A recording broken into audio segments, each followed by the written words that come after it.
Yeah, video of the train purchasing thing. This might be interesting.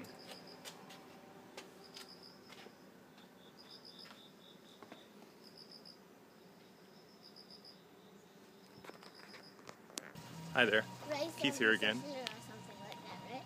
That's right. But for Canada, for breakfast, it's eggs and bacon. What else is different, Katie?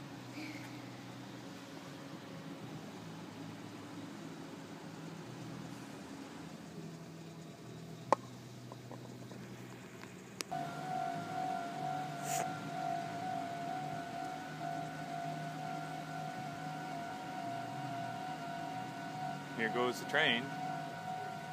I think. Pretty soon. That's different from Canada.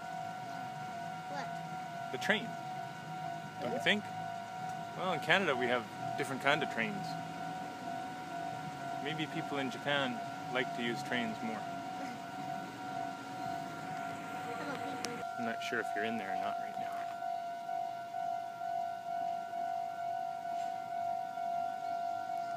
Efficient transportation.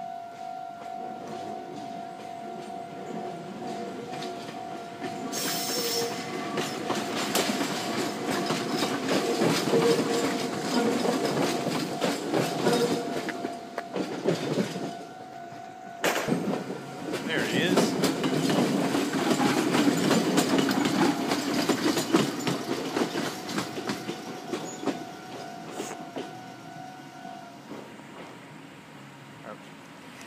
Good morning, KES Veda and Zen Veda vloggers. I'm here again with Kate, and today's topic for August 24th is, what's the furthest you've ever been from home? What did you find there, and how is it different? Well, one of the things I guess is obvious is the farthest I've been from home is Japan, but that begins to get relative because where is home? I've been down that road before. For me, the farthest from my Japan home would be Canada, and the farthest from my Canada home would be Japan. I've also been to Korea, Guam, Malaysia, all over the States and Canada, at least on the West Coast, California, stuff like that. How about you, Kate? What's the farthest you've been from your home? First, start off by telling us where your home is. My home is in Japan. Okay. And what's the farthest you've been from Japan?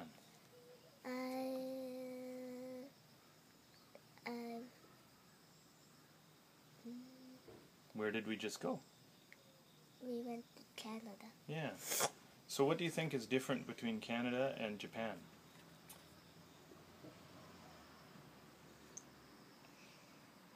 Time and the food. Okay, time and food are different. The people. People? How are the people different?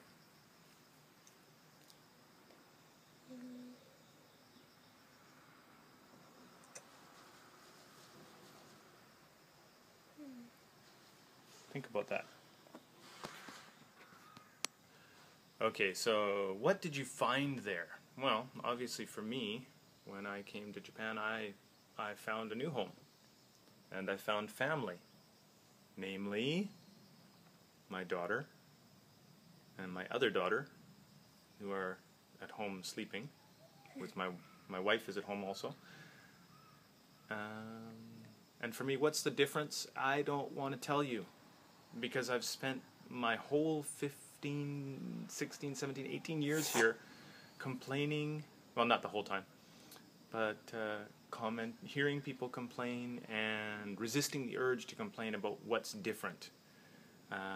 We always find ourselves saying them and they, and I've tried to stop doing that because now that I live here with a Japanese family, my family is Japanese Canadian, them and they has become us.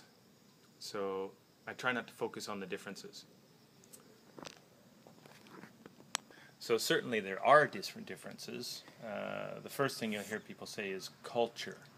What is culture? Well, obviously culture is food, language, beliefs. Those are all big parts of culture. What are the same? What are the similarities? What do you think is the same about Canada and Japan, Kate? What do you think?